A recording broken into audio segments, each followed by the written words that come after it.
이번 시간에는 기초정보관리의 환경등록 및 항목 설명에 대해서 알아보도록 하겠습니다. 자, 먼저 환경등록 및 항목 설명을 알아보기 이전에 우리가 원천징수에 대해서 신고를 하게 된다면은 여기에서 꼭 주의해야 될 게 원천징수의 입력연도입니다. 입력연도. 우리가 2019년도에 원천징수를 입력을 하면서 원천징수가 반드시 2019로 되어야 되는데 2019가 아니라 2018이다. 아니면 2020년이다.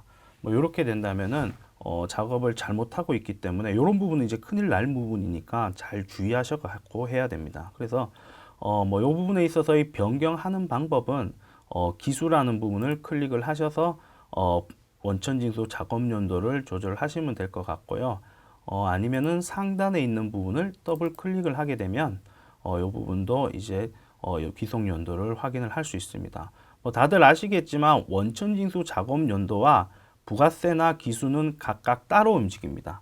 원천징수가 2020년이 되더라도 위에 부분이나 부가세 작업연도가 변하지 않고 원천징수는 개별적으로 움직이니까 이 부분들을 확인을 하시면 될 것 같습니다.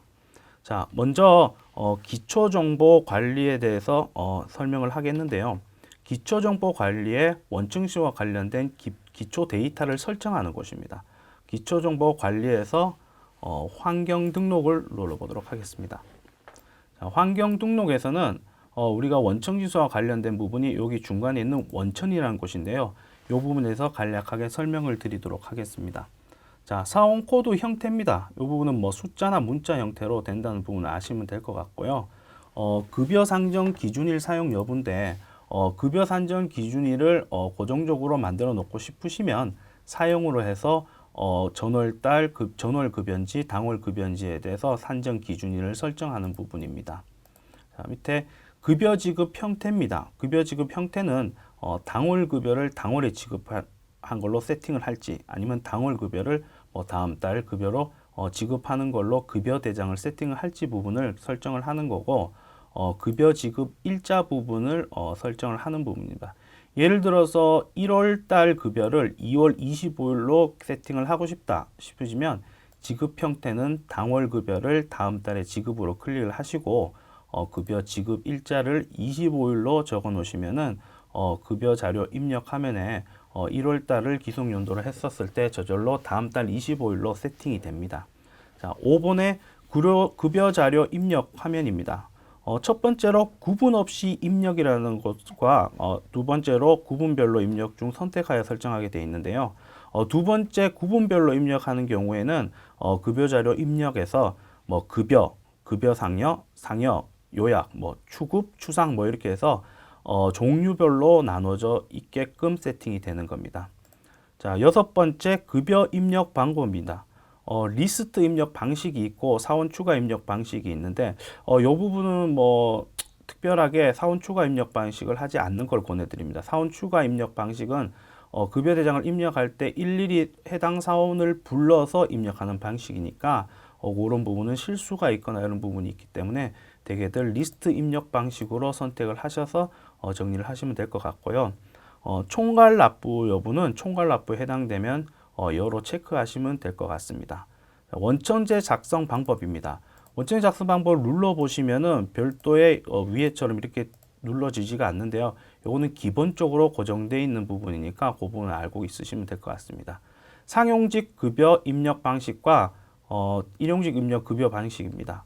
자, 월별로 할 수 있고 일괄이라고 해서 1월부터 12월 전체의 급여를 한 화면에서 정리를 할 수 있는 방식입니다. 대개들 기본적으로 월별로 다 하시죠. 그런데 뭐 예를 들어서 우리가 연말정산을 의뢰받았다. 우리 사무실이 연말정산을 의뢰받아서 전체 새로운 연말정산에 대해서 신고를 하게 될 때, 그러니까 급여를 일일이 원천징수 이행상황신고서를 할 필요 없이 연말정산만 할 때, 뭐 그럴 때 해당될 때는 뭐 일괄로 적용한다면은 간편하게 처리를 할 수 있는 부분이죠. 자, 일용직 급여 입력 방식 또한 일반적으로는 월별로 합니다. 그러나 일괄로 분기별로 이렇게 해서 급여 입력 방식을 일괄로 할 수 있습니다. 대개 그런데 이제 월별로 입력하죠. 왜냐하면 이제 근로 내용 확인 신고서나 이런 부분들이 월별로 개별적으로 제출해야 되기 때문에 일괄로 하는 경우는 드뭅니다. 그래서 이런 부분이 있다는 부분을 아시면 될 것 같고요. 퇴직소득 원정에서 의무자는 뭐 우리는 사업장이니까 이 부분을 확인하시면 될 것 같습니다. 13번의 퇴직사업 기타 이자 배당에 대한 입력 방법인데요. 우리가 말하는 퇴직급여에 대한 조회나 입력을 할 때 지급 기준으로 설정을 할지 귀속 기준으로 설정할지를 체크하는 부분입니다. 그래서 이런 부분들이 우리 기초적으로 설정이 돼 있으면 다음에 급여 대장이나 이런 부분을 작성을 하실 때 여기에 해당하는 기본 세팅 값으로 급여 대장을 작성할 수 있기 때문에 좀 더 효율적이고 빠르게 업무 처리를 할 수 있죠. 예, 그래서 이 부분에 대해서 한번 알아보았고요. 자, 두 번째로 전반적으로 이제 항목 설명을 드릴 건데요. 우리가 강의하는 원천징수라는 곳이 있습니다. 세무사랑 프로에 원천징수라고 되어 있는 곳이 있는데 원천징수에는 두 개가 있는데 근로소득 관리와 사업 기타 사회보험 관리라는 게 있습니다. 이 두 부분에 있어서 각각의 항목을 설명을 드리자면은 먼저 근로소득 관리에는 근로소득 관리라고 해서 사원 등록, 우리가 상용직 근로자에 대한 관리 부분을 입력할 수 있는 부분들이 있고요. 그 다음에는 퇴직소득 관리, 퇴직소득 관리라고 해서 퇴직금을 계산을 하거나 퇴직에 대한 관련된 사항들을 신고할 때 필요한 항목들입니다. 자, 연말정산 관리라는 것은 근로소득 관리에 있어서 급여 대장을 입력을 하고 마무리를 하고 나서 최종적으로 근로자의 지급명세 제출, 즉 연말정산을 할 수 있는 란입니다. 자, 상호관리는 이렇게 가볍게 보시면 될 것 같고요. 나머지 일용근로소득 관리입니다. 일용소득 근로소득 관리 같은 경우도 일용 근로소득에 대한 급여 자료를 입력하거나 뭐 회계 처리하거나 지급명세서 제출하는 부분들로 세팅이 되어 있습니다. 자, 세무신고서류인데요. 세무신고서류는 우리가 원천징수 신고를 할 때 해당되는 세무신고를 작성하게 돼 있어서 뭐 원천징수 이행상황 신고서나 납발 소득세 납부서, 뭐 지방소득 납부서 등이 있는 란입니다. 다음 전자신고입니다. 전자신고 같은 경우에도 최종적으로 우리가 원천징수 이행상황 신고서를 신고할 때 그리고 지급명세서를 제출할 때 전자신고를 할 수 있는 란입니다. 자, 그리고 기초정보관리 같은 경우는 좀 전에 봤듯이 기본적인 세팅이나 뭐 관련된 계정 과목이나 뭐 부서 등을 등록하거나 설정할 수 있는 곳입니다. 자, 두 번째로 사업 기타 사회보험입니다. 자, 사업 기타 사회보험을 보시면은 쭉 8개 항목으로 되어 있는데요. 사업소득 관리, 사업소득 관리라는 3.3% 사업소득자에 해당되는 부분에 있어서 자료를 입력하고 관련된 지급명세서나 원천징수 이행상환신고서의 기본적인 자료를 입력하는 란입니다. 자, 기타소득입니다. 기타소득 같은 경우에도 우리가 일반적으로 기타소득자 등록이나 이런 부분은 기타, 이자, 배당, 그리고 비거주자의 사업 기타소득에 대해서 관리하는 란입니다. 자, 사업소득 관리에서는 우리가 말하는 사업소득에 해당되는 거주자에 대한 사업소득에 대해서 입력하는 것이고요. 비거주자의 사업소득에 해당된다면은 이 기타소득 관리를 통해서 우리가 입력을 하고 처리를 해야 되는 부분도 유념하시면 될 것 같습니다.